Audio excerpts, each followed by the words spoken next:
Fala galera, tudo bem com vocês? Sejam muito bem-vindos a mais uma aula da nossa Maratona de Aprovação. Meu nome é Larissa Menezes e eu tô aqui para conversar com vocês sobre a melhor área de todas, que é Clínica Médica. Eu sou formada em Clínica lá pela Unicamp e completamente apaixonada por essa área. E hoje a gente vai falar um pouquinho sobre a USP Ribeirão, sobre o top 3 temas que são abordados na prova da USP Ribeirão. E são alguns temas que particularmente eu gosto bastante, mas que eu sei que vocês não morrem de amores por eles. O primeiro tema que a gente vai conversar hoje são as glomerulopatias e tubulopatias. E aí eu sei que já teve um frio na espinha percorrendo aí a vocês, né? Eu sei que vocês não gostam muito desse tema, porque ele de fato é bastante complexo, mas ao final desse nosso bate-papo de hoje, vocês vão conseguir responder todas as questões desse foco na USP Ribeirão, combinado? Para isso, a gente vai ver como a USP Ribeirão gosta de abordar glomerulopatias e tubulopatias. O primeiro ponto é que a USP, como sempre, ela gosta de colocar enunciados longos, mas o foco da USP Ribeirão é 100% em glomerulopatias. As tubulopatias até aparecem, mais especificamente a nefrite intersticial aguda, mas nas alternativas. A USP Ribeirão não traz questões sobre tubulopatias normalmente. Além disso, ela gosta bastante de colocar casos clínicos, focando nos pilares de diferenciação de síndrome nefrótica com síndrome nefrítica, e sempre permeia esse enunciado longo com vários achados laboratoriais. Mas o que mais aparece dentro desse assunto glomerulopatia e tubulopatia? O primeiro ponto é a diferenciação entre síndrome nefrítica e síndrome nefrótica. Eu sei que quando vocês começam a estudar glomérulo e tubulopatia, vocês já começam a querer saber o detalhe do detalhe do detalhe da nefropatia membranosa. Acontece que a maioria das provas não cobra os pontos específicos de cada doença, mas sim o aspecto geral, as diferenças de apresentação clínica para cada uma dessas glomerulopatias. Por isso, a gente vai gastar um tempinho para conversar sobre a diferenciação entre síndrome nefrítica e síndrome nefrótica e vai falar rapidamente sobre a glomerulonefrite rapidamente progressiva. Além disso, vamos passar pelo tratamento geral de cada uma dessas síndromes e pelo padrão sindrômico de cada glomerulopatia, mais para a síndrome nefrótica ou mais para a síndrome nefrítica. Bora lá para a nossa primeira questão de hoje. A gente tem um homem de 55 anos que teve infecção de vias aéreas superiores há 3 semanas com melhora após o uso de anti-inflamatório não esteroidal por 10 dias. Refere adinamia, redução do volume de diurese e edema de membros inferiores, progressivo a 1 semana. No exame físico está hipertenso, ali um pouquinho tendendo a taquicardia, bulhas cardíacas rítmicas e hiperfonéticas, sem sopros. Murmúrio vesicular presente, com crepitações em bases pulmonares. Falei para vocês que no meio de todo enunciado, eles ainda trazem exames laboratoriais, um monte deles. Então, creatinina de 3, ureia de 100, sódio de 140, potássio de 4, cálcio de 7,5, albumina de 1,8 e dosagens de complemento C3 e C4 normais. Urina com densidade de 1020, 2 hemácias por campo, 2 leucócitos por campo, proteína de 500 miligramas por decilitro, né? Não em 24 horas, prestem atenção nesse detalhe, e lipídios 3 cruzes. Aí, diante disso, ele pergunta qual é a hipótese mais provável. É uma glomerulonefrite aguda pós-infecciosa? Nefrite intersticial aguda, glomerulopatia por lesões mínimas ou nefropatia por IgA? Ao longo dessa primeira parte da nossa aula, vocês vão conseguir responder essa questão. Mas, bora lá para o que nos interessa, Vamos lá começar pela diferenciação entre a síndrome nefrótica e a síndrome nefrítica. O primeiro ponto que eu quero relembrar a vocês é que tanto uma quanto outra síndrome, elas acometem a mesma parte do néfron, que é a unidade funcional do rim. Tanto uma quanto a outra acontecem no glomérulo. Por isso, é muito comum, especialmente na vida, que os achados de síndrome nefrótica se sobreponham aos achados de síndrome nefrítica. Mas, classicamente, nas provas, cada uma dessas síndromes é definida por uma tríade fundamental. Mas a USP Ribeirão, ela gosta de ser diferente. Normalmente, ela traz achados mistos, tanto de uma quanto na outra, o que é bastante próximo do que a gente vê na vida mesmo. Mas, para fins didáticos, a gente separa síndrome nefrótica e síndrome nefrítica em uma tríade clássica. Enquanto na síndrome nefrótica a gente tem proteinúria acima de 3,5 gramas em 24 horas, hipoalbuminemia e edema, na síndrome nefrótica a gente tem hematúria, edema e hipertensão. Lari, eu lembro que a síndrome nefrótica era composta por 4 pilares e não 3, que também tinha descrito hiperlipidemia. Não tem? Tem, só que obrigatoriamente, para eu dizer que meu paciente tem síndrome nefrótica, eu não necessariamente preciso da descrição de hiperlipidemia. Eu preciso de proteinúria, preciso de hipoalbuminemia e preciso, consequentemente, vai acontecer edema, mas não precisa da descrição de hiperlipidemia, embora ela faça parte da fisiopatologia da síndrome nefrótica. Combinado? Bom, então vamos elucidar um pouquinho melhor o que acontece na síndrome nefrótica e na síndrome nefrítica. Na síndrome nefrótica, o start inicial é o aumento da permeabilidade glomerular, e isso faz com que haja proteinúria. Como a albumina é a proteína sérica mais abundante do nosso corpo, consequentemente, se eu tenho proteinúria, eu tenho hipoalbuminemia. Com a hipoalbuminemia, eu tenho redução da pressão oncótica, ativação do sistema renina-angiotensina-aldosterona e retenção hidrossalina. E aí, aqui eu quero chamar a atenção de vocês para essa fisiopatologia inicial. Inicialmente, eu tenho redução da pressão oncótica e isso facilita com que o líquido saia do intravascular e vá para o terceiro espaço, vá para o extravascular. Ou seja, o meu paciente com síndrome nefrótica, inicialmente, pelo menos, ele tem uma tendência à hipovolemia, uma tendência à hipotensão. Não que isso seja uma regra sempre, mas inicialmente ele tende à hipotensão. Depois eu tenho ativação do sistema renina-angiotensina-aldosterona e eu tenho retenção hidrossalina. Então, em alguns casos, pode ser que eu tenha normotensão ou até hipertensão, mas o clássico é uma tendência à hipotensão. E aí, para compensar essa perda proteica, na tentativa de compensar essa perda proteica, é que eu tenho a hiperlipidemia. Eu tenho um aumento da produção hepática de lipoproteínas, principalmente às custas de LDL, mas essa lipoproteína, ela não é capaz de compensar a falta da albumina. Então, embora ela aumente, eu tenha de fato uma hiperlipidemia, um aumento da filtração glomerular e lipidúria consequentemente, ela não é capaz de evitar o edema por conta da hipoalbuminemia. Por isso que não é um pilar obrigatório da síndrome nefrótica, ok? Bom, mas além de perder a albumina, eu disse para vocês que o paciente tem proteinúria. Lógico, a albumina faz parte da definição e é a proteína mais importante, mas eu também tenho perda de outras proteínas.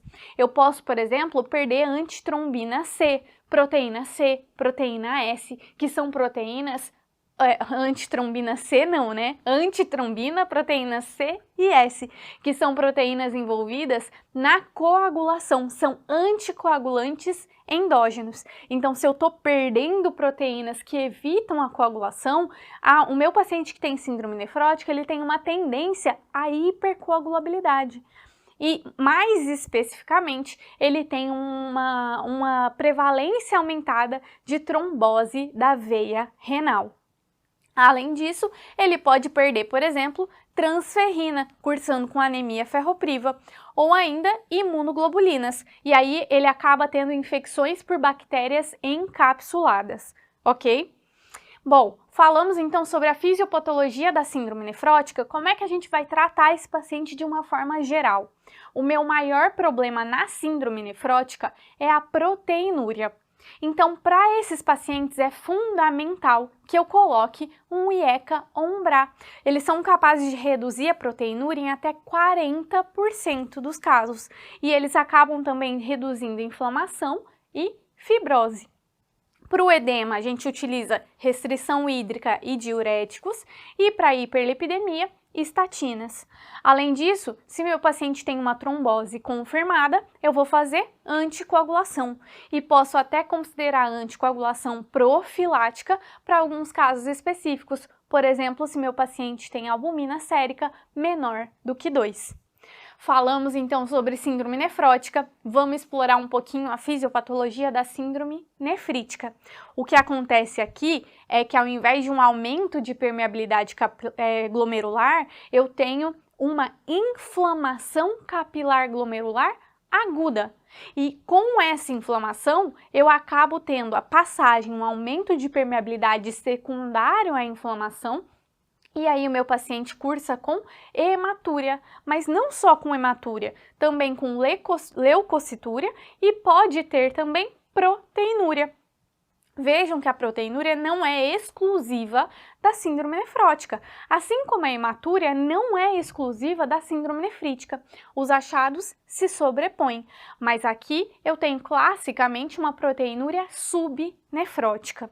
Além disso, é uma hematúria de origem glomerular.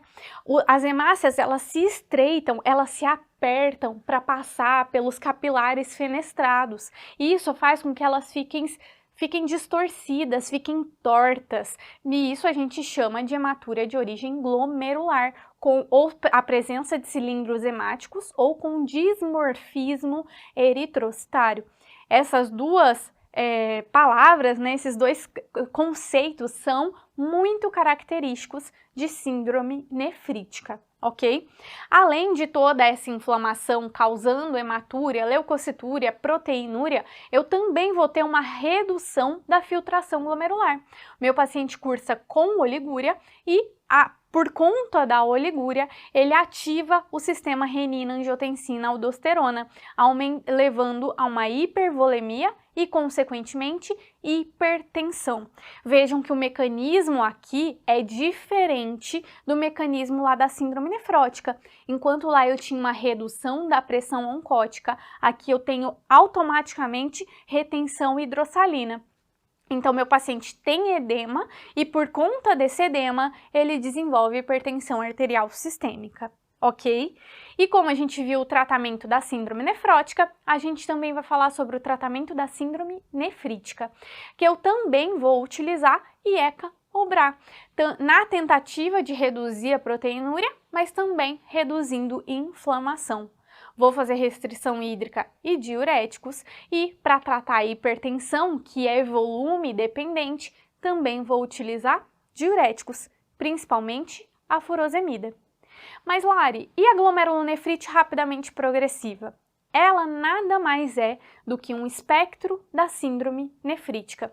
Ou seja, é um paciente que tem edema, hematúria e hipertensão, mas além disso, ele tem uma alta intensidade de acometimento glomerular. Ele perde a função renal de forma aguda e de forma grave. A fisiopatologia é a mesma. Eu tenho uma disfunção renal importante e eu tenho oligúria que vai levar a edema e hipertensão, só que eu tenho uma elevação rápida da creatinina para esses pacientes. Mas eu continuo tendo hematúria de origem glomerular, leucocitúria, proteinúria, mostrando uma inflamação glomerular, certo? Acontece que por que acontece essa elevação rápida da creatinina e a perda da função renal?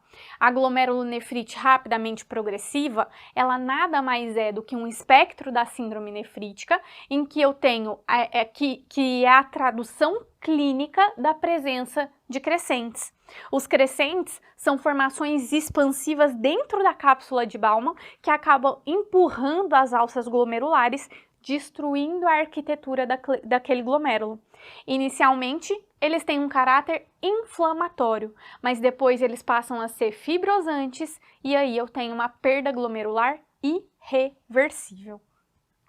Quando a gente fala de glomerulonefrite rapidamente progressiva, a gente pode dividir em 3 subtipos de acordo com a imunofluorescência. A classificação da glomerulonefrite rapidamente progressiva depende da imunofluorescência. Eu vou trazer aqui para vocês, mostrar para vocês essa classificação, mas a gente não vai discutir ela hoje, porque isso a gente aborda com mais detalhes lá no Intensivo São Paulo. Aqui a gente vai conversar só para vocês entenderem essa classificação. No tipo 1 é o padrão linear, em que a gente aborda doenças como a do anticorpo antimembrana basal glomerular ou a doença de Goodpasture.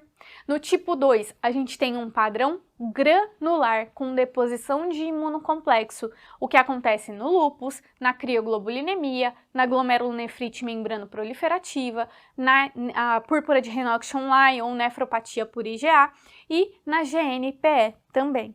E no tipo 3, a gente tem pauci imune, aquelas doenças que não têm depósito na imunofluorescência. Aqui a gente tem classicamente as vasculites relacionadas ao ANCA, Wegener, Churg-Strauss e a PAN, a poliangeite microscópica, certo? Bom, mas antes da gente passar para cada uma das etiologias, e a gente já está terminando, eu quero trazer para vocês uma forma didática de lembrar todos esses nomes de glomerulopatias. Mas entendam que é uma forma didática. Então, para que ela funcione, eu fiz algumas adaptações que a gente vai conversar nessa parte da aula, ok? E essa divisão, ela gira em torno do número 3. São 3 grupos, certo? Síndrome nefrótica, síndrome nefrítica e glomerulonefrite rapidamente progressiva. Dentro de cada grupo, a gente classifica 3 doenças ou padrões histológicos. Associados à síndrome nefrótica, a gente tem a doença de lesão mínima, a glomerulosclerose segmentar e focal e a nefropatia membranosa. Dentro da síndrome nefrítica, a gente tem a membranoproliferativa ou glomerulonefrite mesangiocapilar, a GNPE e a nefropatia por IgA. E dentro da glomerulonefrite rapidamente progressiva, a gente tem depósito linear, depósito granular e pauci imune, como a gente acabou de ver. Então vejam que a primeira adaptação é trazer a glomerulonefrite rapidamente progressiva em um grupo à parte da síndrome nefrítica, embora ela seja um espectro da síndrome nefrítica, que é a manifestação clínica da presença de crescentes. A segunda adaptação é porque, na verdade, a membranoproliferativa ou mesangiocapilar, ela faz parte da síndrome nefrótica. Classicamente, ela é um padrão histológico associado a uma apresentação clínica de síndrome nefrótica. Porém, dentre as nefróticas, ela é a que possui mais características nefríticas. Na prática, a glomerulonefrite membranoproliferativa ou mesangiocapilar, ela se apresenta como uma síndrome mista, que ela compila achados da síndrome nefrótica e da síndrome nefrítica. Por esse motivo, e para tornar a divisão didática, eu trago a glomerulonefrite membranoproliferativa ou mesangiocapilar dentro do grupo da síndrome nefrítica. Mas, a rigor, ela é a síndrome nefrótica com mais características nefríticas, ok? E essa é uma divisão apenas para que vocês consigam lembrar, estruturar o raciocínio clínico na hora da prova e não se perder em meio a tantos nomes que são apresentados para vocês. E vejam que eu falei doença ou padrão histológico. A glomerulosclerose segmentar e focal, a nefropatia membranosa e a membranoproliferativa ou mesangiocapilar não são doenças. Elas são padrões histológicos que podem ser associados a várias doenças. Pode ser associado a lúpus, a crioglobulinemia, a infecções como hepatite B e hepatite C, a várias doenças que podem estar associadas com esses padrões histológicos. Fechou? Então, guardem essa divisão didática, porque ela auxilia vocês na hora de decidir se aquela questão quer que você vá mais para a síndrome nefrótica ou mais para a síndrome nefrítica. E para a gente terminar nosso primeiro tópico, quero conversar rapidinho com vocês sobre algumas dessas etiologias da síndrome nefrótica e da síndrome nefrítica. A gente vai começar falando sobre a doença de lesões mínimas. A doença de lesões mínimas é o protótipo da síndrome nefrótica. Isso significa que o meu paciente tem proteinúria, hipoalbuminemia e edema. E é uma doença, aqui sim, uma doença que é muito mais comum em crianças, onde a apresentação é 100% de síndrome nefrótica, mas não é exclusiva. Ela também pode acontecer em adultos. Classicamente, eu não tenho consumo de complemento e ela é associada a linfoma de Hodgkin e uso de AINES. O tratamento da doença de lesões mínimas é feito com corticoides com uma resposta dramática. É muito boa a resposta e eu monitoro essa resposta pela diminuição da proteinúria. Fechou? Bom, já falamos de doença de lesões mínimas, vamos conversar sobre a GESF, a glomerulosclerose segmentar e focal. O que eu estou dizendo aqui para vocês é que eu tenho esclerose de parte de alguns glomérulos. Não é o glomérulo inteiro atingido, só alguns glomérulos, algumas partes desse glomérulo. Aqui eu também não tenho consumo de complemento e classicamente ela é associada a HIV e COVID-19 na sua forma colapsante, que eu tenho uma perda de função renal muito rápida, mas dentro da síndrome nefrótica. E depois, dentro de síndrome nefrótica ainda, a gente tem a nefropatia membranosa, em que para lembrar as associações possíveis, eu trago para vocês o mnemônico ABCDE.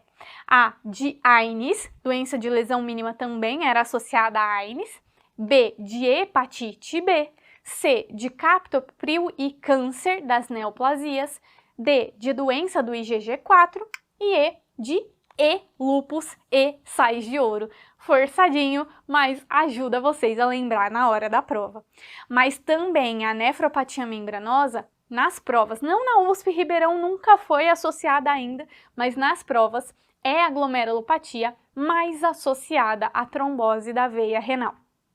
Conversamos sobre síndrome nefrótica, vamos bater um bate-papo rápido sobre a síndrome nefrítica, começando pela glomerulonefrite pós-estreptocócica, que assim como a doença de lesões mínimas, é o protótipo da síndrome nefrítica. Meu paciente tem hematúria, tem edema e tem hipertensão. Ela também é mais comum em crianças, mas não é exclusiva e é mais comum em meninos. A glomerulonefrite pós-estreptocócica, ela é uma sequela tardia de uma infecção estreptocócica. Então, inicialmente eu tenho uma infecção pelo Streptococcus pyogenes e depois de alguns dias, essa infecção traz como sequela uma glomerulonefrite, certo? Que é pós-estreptocócica. E aí essa infecção, ela pode ser uma faringite ou uma piodermite. Se for uma faringite, eu tenho um tempo de incubação de 7 a 21 dias depois dessa faringoamidalite. Mas se eu estou falando de uma piodermite, de um impetigo ou de uma erisipela, esse tempo de incubação é de 14 a 28 dias. Por isso, para fazer o diagnóstico de NPE, eu preciso de uma história clínica que seja compatível. Meu paciente tem que ter tido uma faringoamidalite e depois de 7 a 21 dias apresentar uma hematúria. Ou ele tem que ter tido um impetigo, uma erisipela, e depois de 14 a 28 dias apresentar uma hematúria. Isso é importantíssimo para que a gente diferencie da nefropatia por IgA, que a gente vai ver já já. E aí, o estreptococo envolvido aqui é o beta-hemolítico do grupo A, o Streptococcus pyogenes. A GNPE é a primeira glomerulopatia que a gente está conversando hoje que tem consumo de complemento, principalmente de C3. E para o seu diagnóstico existem 2 anticorpos que a gente pode utilizar, dosar, e eles são positivos quando a GNPE acontece. Quando eu estou falando de faringoamidalite, eu tenho positividade do ASLO em 80 a 90% dos casos e também tenho positividade do anti-DNase B. E quando a gente está falando de piodermite, muito mais de anti-DNase B. E a GNPE é uma glomerulopatia benigna, benigna e autolimitada. Por esse motivo, o tratamento, na maioria das vezes, é de suporte. Eu não preciso de antibiótico, porque é uma sequela tardia, é uma sequela de uma infecção que já passou, mas ainda assim a gente prescreve penicilina. Por quê? Porque a gente quer a erradicação dessa cepa nefritogênica e para isso a gente passa penicilina para esse paciente, para que ele não saia disseminando essa cepa nefritogênica por aí. E é diferente do que acontece na nefropatia por IgA, que também acontece depois de uma infecção, só que é um depois quase que junto. O meu paciente, ele tem uma infecção de vias aéreas superiores, normalmente uma faringite, e ali 2, 3 dias depois, ele abre o quadro de hematúria, é quase junto. Por isso, a gente chama de hematúria simfaringítica, que acontece ao mesmo tempo da faringite. E as questões gostam de pegar vocês nisso. Elas colocam que a infecção está acontecendo poucos dias depois, fora daqueles tempos de incubação que a gente conversou, e elas tentam te induzir a marcar a GNPE, quando na verdade está falando de uma nefropatia por IgA. Aqui eu tenho que o período de latência então é diferente da GNPE. E normalmente eu não tenho consumo de complemento, mas pode acontecer, principalmente se eles quiserem confundir com a GNPE. E para a gente fechar, vamos conversar um pouquinho sobre ela, sobre a glomerulonefrite membrano-proliferativa ou mesanjo capilar.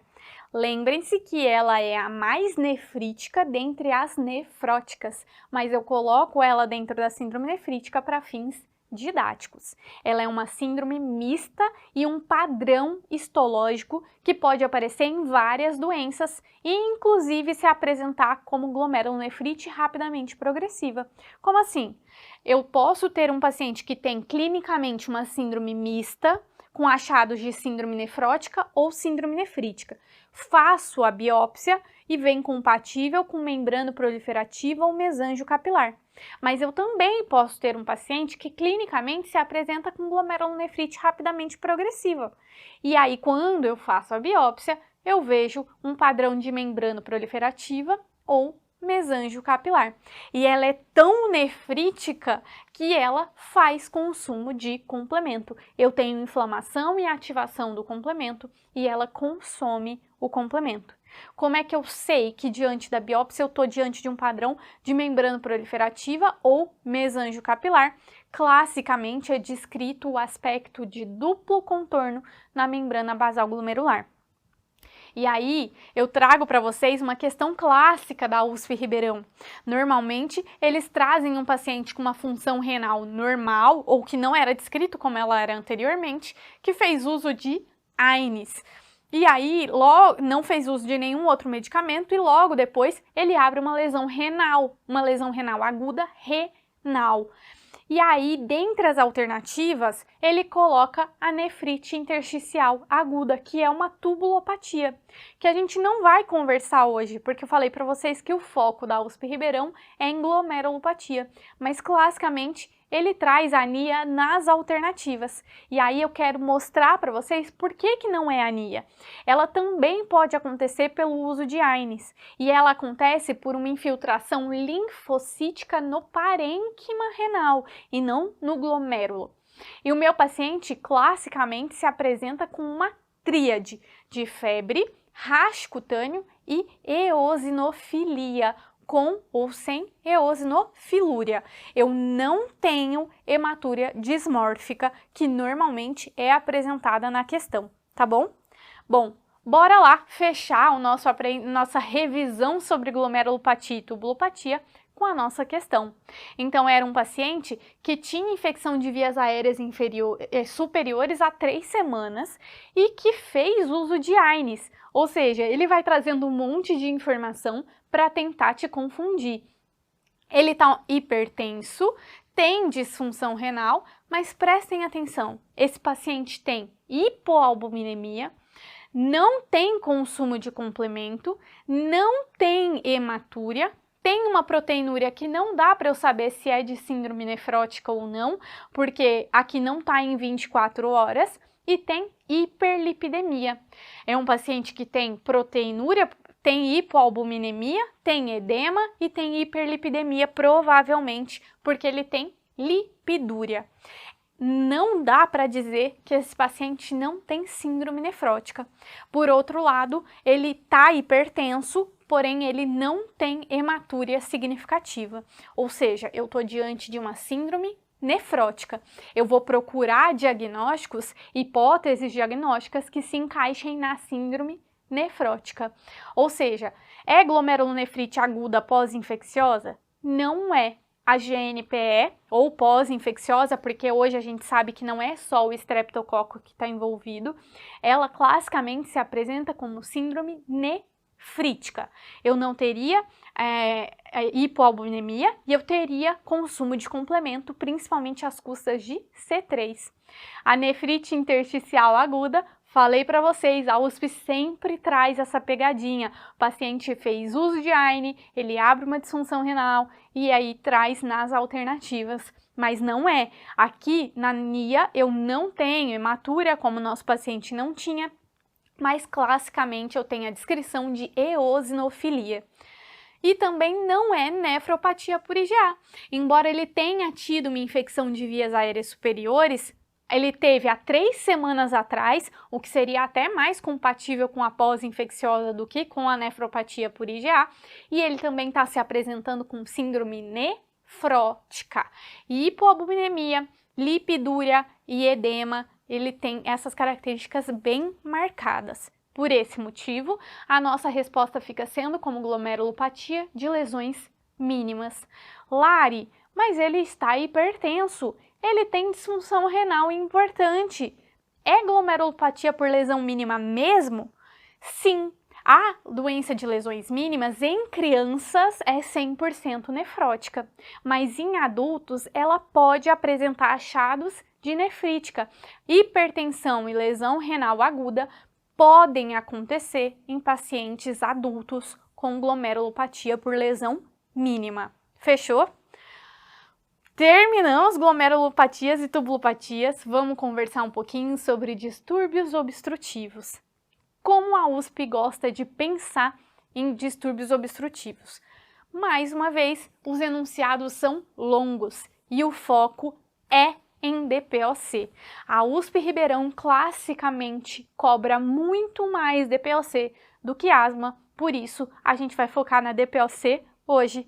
E mais um motivo, porque a gente teve atualização em 2023 do GOLD, mais um motivo para que a USP Ribeirão cobre essas atualizações. Os casos clínicos são com dados de exame físico, a USP gosta sempre de trazer achados de fisiopatologia, achados de semiologia no meio das suas questões. E o que mais aparece é o quadro clínico clássico, com o padrão espirométrico envolvido na DPOC, então, para o diagnóstico de DPOC, além do papel dos broncodilatadores na DPOC e a exacerbação aguda de DPOC, com os achados esperados na gasometria e as indicações de VNI. Bora lá para ver como a nossa questão aparece. Uma mulher de 60 anos, tabagista de 40 anos maço, queixa-se de dispneia aos mínimos esforços. Nega tosse, nega febre, nega outros sintomas gripais. Está em regular estado geral, corada, hidratada, sonolenta, pesa 150 kg, altura de 1,60. Murmúrio vesicular presente, diminuído globalmente, sem ruídos adventícios, saturando 97%, mas às custas de um catéter nasal de O2 a 4 litros por minuto. Foi coletada uma gasometria arterial para avaliação e ele pergunta qual é o resultado da gasometria mais esperado. É um PCO2 de 20, um BIC de 42, um PO2 de 50 ou um pH de 7,5. Bom, a gente já vê qual é a resposta dessa questão. Bora lá falar um pouquinho sobre o quadro clínico clássico da DPOC. O primeiro ponto é que eu preciso que meu paciente seja tabagista na maioria dos casos. Para fins de prova de acesso direto, todos os pacientes com DPOC são tabagistas. Vez ou outra aparece uma exceção com deficiência de alfa-1 antitripsina, mas aqui, para a USP Ribeirão, os pacientes com DPOC são tabagistas e eles apresentam dispneia crônica e progressiva, além de tosse com expectoração clara bastante significativa pela manhã. Pode ou não ter sibilos. E no exame físico, eu tenho aumento de diâmetro antero-posterior do tórax, uma expiração prolongada, e eu quero lembrar vocês que o baqueamento digital não é típico de DPOC e a USP Ribeirão já cobrou esse defeito, esse conceito. Normalmente, quando eu tenho baqueamento digital, eu tenho que pensar em outras causas que tragam mais hipoxemia para o meu paciente. Por exemplo, doenças pulmonares intersticiais, fibrose pulmonar idiopática é a doença mais cobrada de vocês. E para a gente fazer o diagnóstico de DPOC, não tem jeito. Eu preciso do quadro clínico e eu preciso de um exame físico típico, mas eu preciso de uma espirometria, em que eu vou ver um padrão obstrutivo. VF1, CVF, o meu índice de tifenô, vai estar abaixo de 70%. E essa obstrução, um padrão obstrutivo, vai ser fixo. É uma obstrução fixa, o que significa que eu não tenho resposta broncodilatadora positiva. Vamos lembrar o que é uma resposta broncodilatadora? É quando eu tenho um aumento do VF1 ou CVF maior que 200 ml e maior que 12% em relação ao valor pré-broncodilatador. Na DPOC, isso não acontece de forma geral, ok? Eu tenho o índice de tifenô menor que 70% sem resposta broncodilatadora positiva ou com uma resposta parcial. Mas o mais clássico e o que a USP Ribeirão cobrou até hoje de vocês é só o índice de tifenô abaixo de 70% sem resposta broncodilatadora positiva. E aí, uma vez que a gente fez o diagnóstico de DPOC, a gente precisa tratar esse paciente. Mas antes disso, a gente vai classificar. A classificação da DPOC é baseada em 2 pilares. O primeiro número traduz a gravidade dessa obstrução, que é esse número que vai de 1 até 4. E as letras dizem respeito quanto à morbidade e o risco de exacerbação desses pacientes.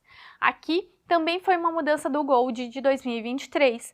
A gente tinha classicamente A, B, C, D e E, mas D e E se tornaram um único grupo de pacientes exacerbadores. Então agora é A, B e E, ok? Bom, vamos explorar isso um pouquinho melhor. O grau de obstrução desses pacientes, que vai ser dado por um daqueles números, é dado então pelo valor de VF1 após a broncodilatação. Pode ser leve, moderado, grave e muito grave. E os cortes aqui são 80, 50, 30 e menor do que 30, né? Então 30, 50 e 80. Leve, moderado, grave e muito grave. E aqui a USP ainda não cobrou esse conceito decorado, mas como mudou o tratamento, eu acho que é importante saber essa classificação. E a letra traduz a morbidade e o risco de exacerbação. O paciente, e aí o risco de exacerbação vai ser dado pelo histórico de exacerbação desse paciente. Eu vou chamar de paciente exacerbador aquele paciente com 2 exacerbações no último ano ou pelo menos uma exacerbação em que ele precisou ser hospitalizado. E eu também vou avaliar os sintomas desse paciente.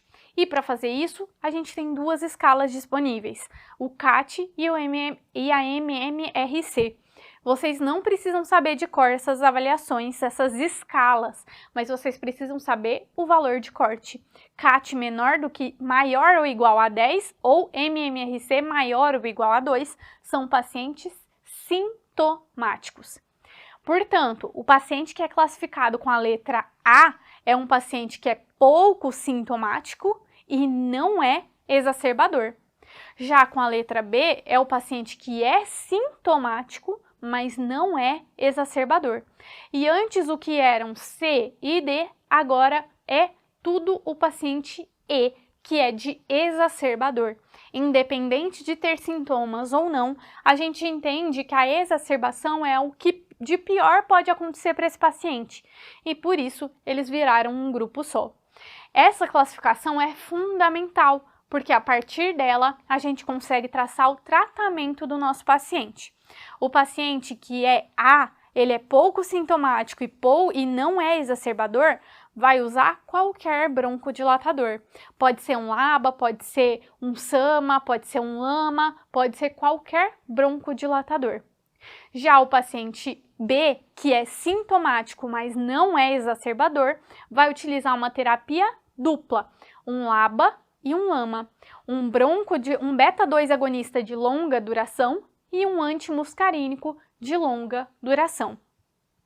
Já o paciente que é exacerbador vai fazer o mesmo tratamento do paciente B, LABA e LAMA, mas aqui tem um detalhe: se eu tiver eosinófilos acima de 300 ou acima de 100 e o paciente continua exacerbando, apesar de LABA e LAMA, eu considero acrescentar corticoide para esse paciente.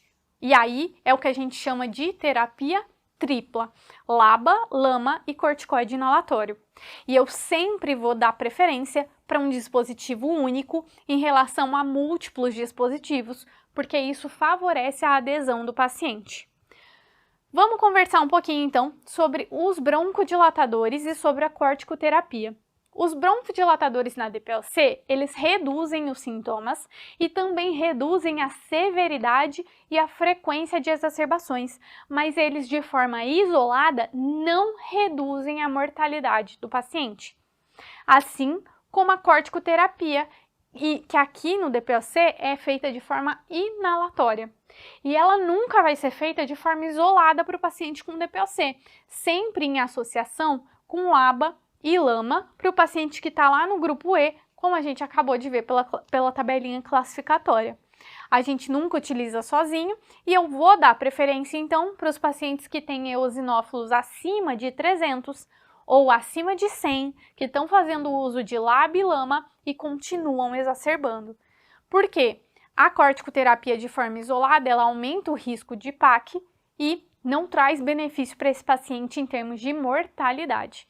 E o corticoide oral? O corticoide oral é reservado para exacerbação aguda de DPOC, ok? Bom, outro conceito que a USP gosta de cobrar quando o assunto é DPOC são as medidas que mudam a mortalidade.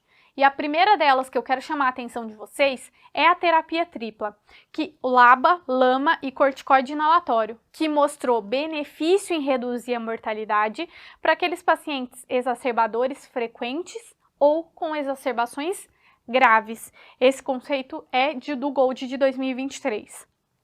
Mas existem outras medidas que reduzem a mortalidade.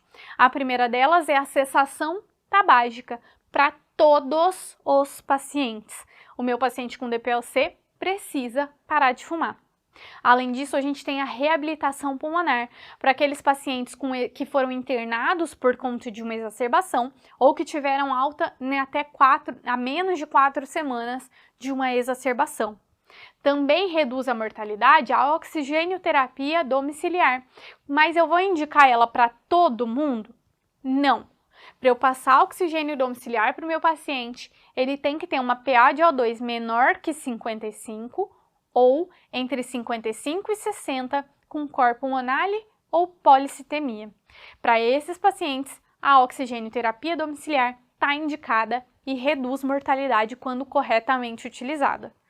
Também o BiPAP, o Bilevel domiciliar, para aqueles pacientes que têm hipercapnia importante, e a cirurgia de redução volumétrica pulmonar na tentativa de tirar do pulmão desse paciente uma área que já não está funcionando mais e melhorar a relação ventilação-perfusão desse paciente.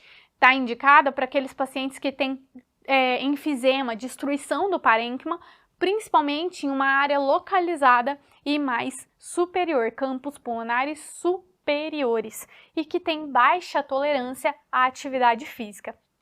Bom, essas são os tratamentos que reduzem a mortalidade na DPOC, e a USP gosta de cobrar esses conceitos. Mas, antes da gente passar para a exacerbação aguda de DPOC, a gente vai só relembrar o tratamento, porque eu acho realmente que esse é um conceito bastante importante. Para o grupo A, então, que é o paciente com poucos sintomas, e para todos os outros, eu vou cessar tabagismo, indicar vacinação contra pneumococo, covid e influenza, avaliar a necessidade de O2 domiciliar e vou passar broncodilatador de resgate. Para o grupo B, que é aquele paciente que tem muitos sintomas, mas também não é exacerbador, tanto A quanto B, além de tudo isso que eu fiz para o A, eu passo LABA, LAMA e reabilitação pulmonar. E para o grupo E, que é o grupo dos exacerbadores, além de tudo isso que eu fiz para o A e para o B, eu também vou fazer corticoide inalatório se eu tiver uma eosinofilia acima de 300. Fechou? Bom, agora sim, vamos conversar sobre a exacerbação aguda de DPOC, que já passou por várias definições, mas que em 2023 teve uma nova definição.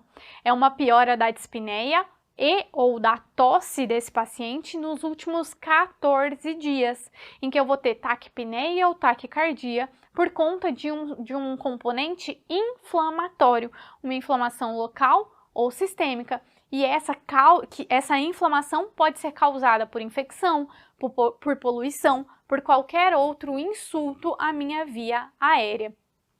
E o tratamento da exacerbação aguda de DPOC vai ser feito com base no ABCS. A de antibiótico, se o meu paciente tiver aumento de dispneia, expectoração e purulência, ou ventilação mecânica, insuficiência respiratória com ventilação mecânica. Vou utilizar um beta-lactâmico e um macrolídeo por 5 a 7 dias, lembrando de cobrir pseudomonas em casos graves para pacientes que tenham fator de risco ou que tenham feito uso de antibiótico recente. B, de broncodilatador. Vou usar um beta-2 agonista de curta duração, com ou sem um anticolinérgico, principalmente se esse paciente já faz uso de anticolinérgico.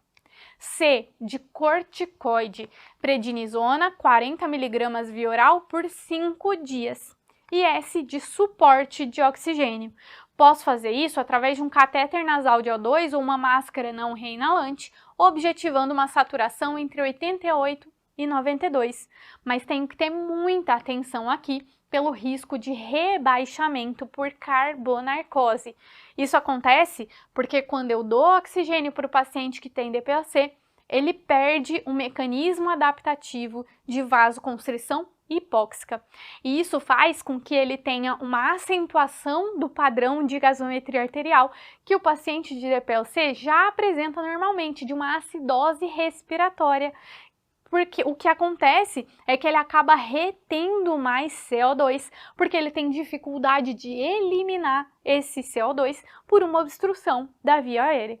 Então, na gasometria, o que eu espero encontrar em um paciente com DPOC, principalmente uma descompensação aguda por carbonarcose, que acontece porque eu dou muito oxigênio para esse paciente, é um pH abaixo de 7,3, uma acidose respiratória com aumento de CO2, portanto, acima de 40 a 45 milímetros de mercúrio e, consequentemente, um aumento de bicarbonato. Então, ele vai estar acima de 26. Aqui está abaixo de 22, mas é acima de 26. Lembrar que CO2 e bicarbonato andam sempre juntos. Se um aumenta, o outro aumenta na tentativa de compensar esse distúrbio. Se um diminui, o outro diminui na tentativa de compensar esse distúrbio. Aqui eu tenho uma acidose respiratória. Eu aumento o CO2. Eu espero que o bicarbonato também aumente. E aí, para a gente fechar, eu tenho as indicações de VNI. O paciente que tem acidose respiratória, então um pH abaixo de 7,35 com PCO2 acima de 45, sinais de falência respiratória e hipoxemia persistente, apesar do O2 suplementar. Mas eu não posso deixar que a minha indicação de VNI atrase a minha intubação, se necessário. Então, se eu tenho falência da VNI, rebaixamento do nível de consciência na maior parte dos casos, ou instabilidade hemodinâmica, eu vou intubar esse paciente e colocá-lo em ventilação mecânica, ok? Bora lá para a nossa questão, entender qual é a resposta da gasometria esperada para essa paciente. Vejam que ela está saturando 97% com catéter de O2 a 4 litros por minuto e está sonolenta. O que está acontecendo aqui? Um quadro de carbonarcose. Essa paciente tem um pulmão que não é eficaz em fazer suas trocas gasosas. O que o organismo faz de forma muito inteligente é reduzir a perfusão daquelas áreas que não estão sendo eficazes para fazer troca gasosa e manda o sangue para as áreas que conseguem trocar melhor. Quando eu dou oxigênio para o meu paciente que tem DPOC, o organismo entende que ele não precisa mais fazer essa vasoconstrição hipóxica. Ele está recebendo oxigênio, ele vasodilata todas as áreas, inclusive as áreas que não são capazes de fazer troca de forma eficiente, o que faz com que esse paciente acumule mais CO2 e, portanto, faça uma acidose respiratória. Se é uma acidose, meu pH não vai estar de 7,5. E se é uma acidose respiratória, o meu PCO2 não vai estar de 20. Ele tem que estar acima de 40, 45 milímetros de mercúrio. Portanto, a minha resposta é bicarbonato de 42, acompanhando o aumento do CO2 que está acontecendo. Eu não vou ter PO2 de 50, porque essa paciente está saturando 97%. Eu não tenho um quadro de hipoxemia associado aqui. Fechou? Para a gente terminar a nossa discussão hoje, vamos falar um pouquinho sobre hipertensão arterial sistêmica, tema que é muito cobrado, não só na USP Ribeirão, mas em todas as provas do estado de São Paulo. Aqui, a gente, de novo, tem enunciados longos, com caso clínico focados em dados do exame físico, e a prova da USP Ribeirão usa a diretriz brasileira como principal fonte das suas questões. O que mais aparece aqui é o diagnóstico de RAS, não só com os valores pressóricos, mas também com os exames complementares que são necessários, além do tratamento de primeira linha, e quando a gente fala de hipertensão secundária, sobre hiperaldosteronismo primário. Vamos ver nossa questão? A gente tem uma paciente com 44 anos, do sexo feminino, de raça negra, que vem em retorno para avaliação de exames e acompanhamento de pressão arterial alterada. Não fuma, faz uso de álcool aos fins de semana. Na consulta, verificada a pressão de 142/92, além de IMC de 38.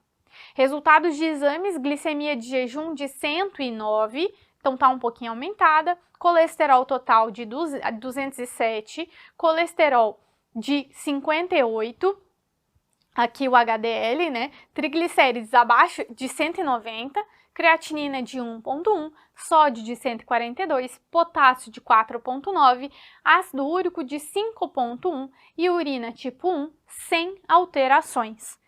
Qual é o tratamento mais indicado para essa paciente? Um beta-bloqueador, um vasodilatador direto, um bloqueador de canal de cálcio ou um antagonista alfa-1 adrenérgico? Já já a gente responde.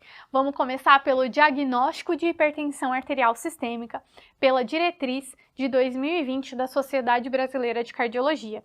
Eu vou falar que meu paciente tem hipertensão arterial sistêmica quando eu tiver pressão arterial sistólica acima de 140/90 e ou diastólica acima de 90 em duas aferições diferentes. Mas, alternativamente, eu posso dar esse diagnóstico através do uso de um mapa ou MRPA. Mapa, a medida ambulatorial da pressão arterial por 24 horas, um exame que me traz uma média dessas aferições. E MRPA, a medida residencial da pressão arterial, que a gente orienta o nosso paciente como fazer. Eu vou dizer que meu paciente tem hipertensão arterial se no mapa em vigília ele tiver valores maiores que 135 e ou 85 e no sono maiores que 120 e ou 70. E nas 24 horas vai ser mais ou menos uma média desses valores, mas como a gente passa mais tempo acordado do que dormindo, mais próximo do valor da vigília. Então vai ser 130/80. E no MRPA, um valor de 130/80 para fazer esse diagnóstico também, ok? Além do mapa e do MRPA, para me dar esse diagnóstico, me auxiliar nesse diagnóstico, existem alguns outros diagnósticos que a USP Ribeirão gosta de cobrar. Se o meu paciente tem a medida de PA do consultório normal e ele traz um mapa, um MRPA também normal, isso significa que é um paciente normotenso, ou seja, ele não tem pressão alta ou essa pressão alta está controlada, a hipertensão dele está controlada. Agora, se ele tem uma medida do consultório normal, mas mapa e MRPA estão anormais, valores elevados, isso me mostra o quê? Que é o paciente que está ficando hipertenso o tempo todo. Só quando ele vai no meu consultório, ele tem valores normais de pressão. E a isso a gente dá um nome de RAS mascarada. Diferente do que acontece com o paciente que tem uma pressão lá no consultório anormal elevada, mas no mapa ou MRPA tá tudo normal, tá normotenso. Esse paciente é o que a gente chama de hipertensão do jaleco branco. É um melhor prognóstico, mas ainda assim, tanto hipertensão do jaleco branco quanto RAS mascarada, a gente trata, ok? Aqui a gente tem até um pouquinho mais de tolerabilidade, mas RAS mascarada a gente trata com certeza. Por fim, se eu tenho uma medida de consultório anormal e um mapa ou MRPA anormal também, aí eu falo que eu estou diante de uma hipertensão não controlada. Uma vez que eu fiz o diagnóstico, eu vou fazer a avaliação inicial desse paciente, além de história pessoal e familiar e de exame físico completo, com PA nos 2 braços, peso, IMC, fundoscopia, circunferência abdominal, avaliação de risco cardiovascular, eu vou pedir exames complementares, que a USP Ribeirão adora cobrar de vocês. Aqui eu vou rastrear, meu objetivo vai ser rastrear lesões em órgãos-alvo e rastrear outras comorbidades. O que eu vou pedir para esse paciente? Vou pedir um eletro de 12 derivações, vou pedir potássio sérico, sódio, não. Vou pedir função renal, creatinina, para estimar a taxa de filtração glomerular desse paciente. Vou pedir glicemia de jejum, colesterol total, HDL e triglicerídeo. Não peço LDL, não peço TSH. Vou pedir ácido úrico e vou pedir urina 1. Lari, preciso decorar essa lista? Sim, você precisa decorar essa lista. Tanto a USP quanto outras instituições de São Paulo adoram fazer pegadinha e colocar sódio, LDL, TSH, hemograma no meio dessas solicitações. Lembrando que a USP Ribeirão utiliza a diretriz da Sociedade Brasileira como referência para suas questões, ok? Depois que a gente diagnosticou e fez a avaliação inicial, a gente vai classificar a hipertensão desse paciente.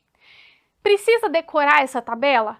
Para a prova da USP Ribeirão, não. Eles não cobraram nos últimos 5 anos nenhuma vez essa classificação decorada. Mas é importante que vocês conheçam tanto para a vida e para outras instituições que vocês forem prestar. Deixei aqui para vocês relembrarem, ok?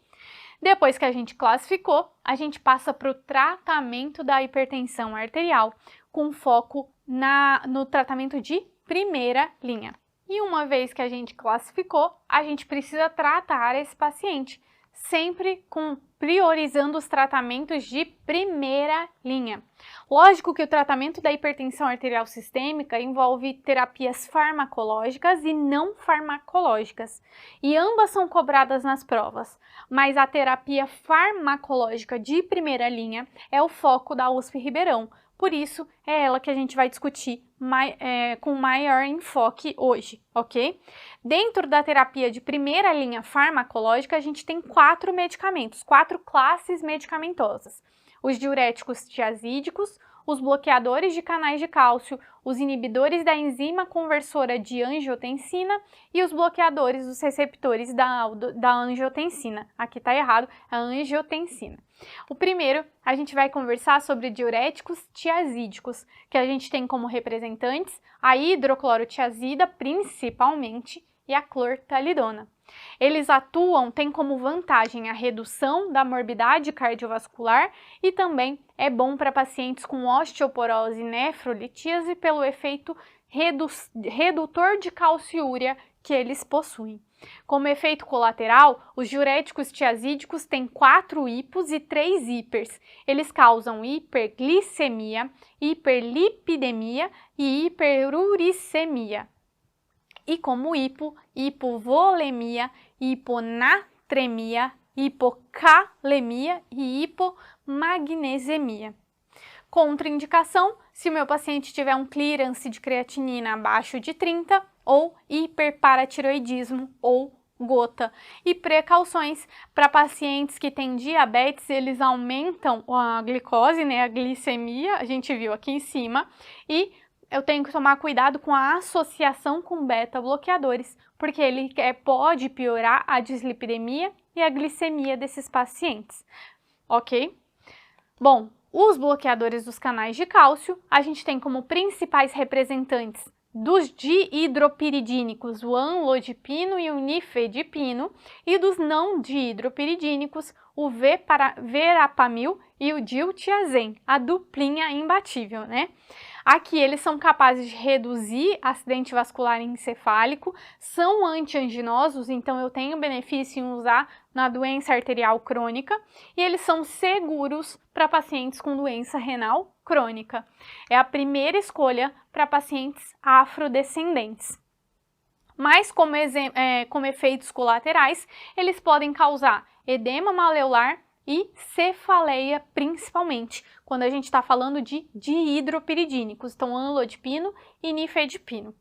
E como contraindicações, eu tenho principalmente o Icefer para verapamil e diltiazem, porque eles podem causar um bloqueio AV de 2º grau ou de 3º grau ou piorar essas situações, combinado?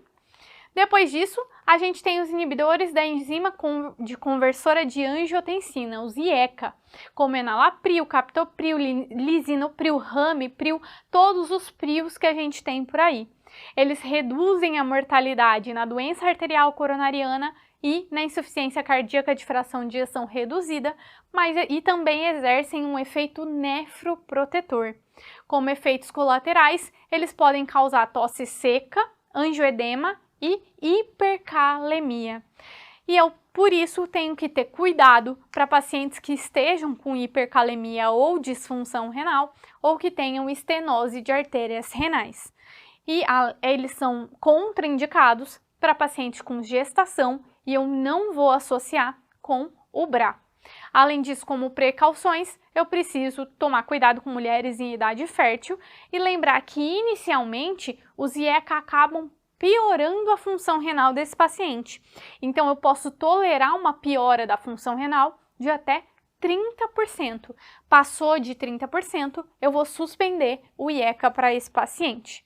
A mesma coisa vale para o BRA, que vai ter um efeito um pouco diferente, porque eles são bloqueadores dos receptores da angiotensina 2, mas eles também são capazes de reduzir a mortalidade na doença arterial coronariana e na ICFER, e também exercem um efeito nefroprotetor.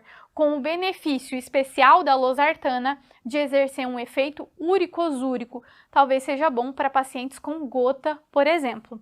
Também causam angioedema e hipercalemia, então tem que ser uma das minhas contraindicações e eu não vou utilizar na gestação ou em associação com o IECA. Mas e se eu não conseguir controlar a PA desse paciente, mesmo com 3 medicações, uma de cada classe, em doses otimizadas?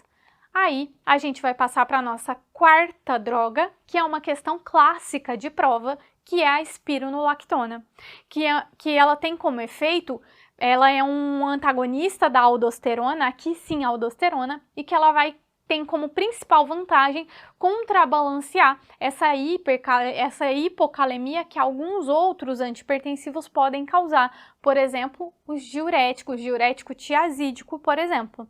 E é a primeira escolha quando a gente fala de hiperaldosteronismo primário. Reduz também a mortalidade na ICFER, faz parte da tétrade da ICFER, né? Mas eu tenho que ter cuidado com os efeitos colaterais de ginecomastia, disfunção sexual e hipercalemia também. Então, quando eu uso, por exemplo, o Spiro com IECA ou BRA, eu tenho que ter uma atenção redobrada para os níveis séricos de potássio desse paciente.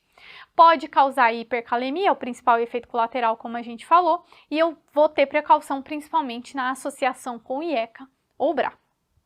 Bom, para a gente fechar a hipertensão, a gente vai falar um pouquinho sobre hipertensão secundária, que eu vou suspeitar toda vez que eu tiver um quadro de hipertensão que surgiu antes dos 30 anos ou após os 50, mas principalmente na presença de estigmas. Eu tenho hipertensão e disfunção renal, eu tenho hipertensão e hipocalemia, que é o diagnóstico que a USP mais gosta de cobrar, ou crises adrenérgicas, sinais de endocrinopatia, roncos e sonolência, pensando em uma síndrome de hipoventilação da obesidade, assimetria de pulsos, sopro abdominal ou algum uso de drogas que aumentem a pressão arterial. Classicamente, a USP gosta de cobrar o hiperaldosteronismo primário. E as dicas do enunciado vão ser hipertensão com hipocalemia, alcalose metabólica e hipertensão arterial resistente, aquela que a gente conversou, que eu preciso adicionar a espironolactona como quarta droga no meu tratamento. O que acontece normalmente é que eu tenho um aumento de renina, certo? Normalmente eu tenho angiotensinogênio sendo convertido em angiotensina 1, angiotensina 1 sendo convertida em angiotensina 2, que é pela ECA, né? E a angiotensina 2 acaba aumentando a secreção de aldosterona. Então, normalmente, eu tenho a renina estimulando a produção de aldosterona. No hiperaldosteronismo primário, eu tenho alguém produzindo aldosterona em excesso. E isso faz um feedback negativo na renina. Ou seja, por algum motivo, por exemplo, uma hiperplasia do córtex adrenal em 60% dos casos ou um adenoma nos outros 40% dos casos, eu tenho a produção aumentada de aldosterona e isso causa um feedback negativo na renina, que normalmente deveria ser ela o estímulo para a produção de aldosterona. Quando eu estou diante dessa situação, para fazer o diagnóstico, para suspeitar, para fazer o rastreio, eu vou solicitar a dosagem sérica de aldosterona e a relação entre a aldosterona e a atividade da renina plasmática. E eu vou fazer a relação entre elas. Se eu estou falando para vocês que tem alguém produzindo aldosterona, eu espero um nível de aldosterona sérico acima de 15 nanogramas por decilitro. E se a aldosterona está aumentada, produzindo um feedback negativo na renina, essa relação aqui também vai estar aumentada. Eu aumentei muito o numerador e diminuí o denominador, que é a atividade plasmática da renina, ok? Isso é a minha triagem. Se esses exames vêm dentro do que eu espero, eu passo para o teste confirmatório, que eu tenho 4 opções que não são exploradas de vocês nas provas, mas classicamente o teste de sobrecarga ou de infusão salina. E se ele for positivo, eu passo para o exame de imagem para tentar identificar aonde está esse adenoma e partir para a cirurgia se necessário. Se meu exame de imagem vem normal, aí eu suspeito que seja mais uma hiperplasia do que um adenoma, ok? E para a gente terminar, o tratamento da hiperplasia vai ser a espironolactona, como a gente comentou lá atrás, e o adenoma, se for unilateral, cirurgia, bilateral, a espironolactona. Vamos então responder a nossa questão? Era uma questão relativamente simples, ele te trazia um enunciado gigantesco e pedia qual é o tratamento mais indicado. E se vocês olhassem para as alternativas, vocês iam ver que todas elas são de segunda linha. A gente não falou sobre beta-bloqueador, não falou sobre vasodilatador direto e não falou sobre antagonista alfa-adrenérgico. Então, o que sobra para a gente são os bloqueadores dos canais de cálcio, que são uma das 4 classes medicamentosas do tratamento de primeira linha da hipertensão arterial sistêmica. Bom, era isso que eu tinha para falar com vocês. Eu espero muito que vocês tenham gostado. Para mim, foi um prazer inenarrável estar aqui com vocês e a gente se vê na próxima.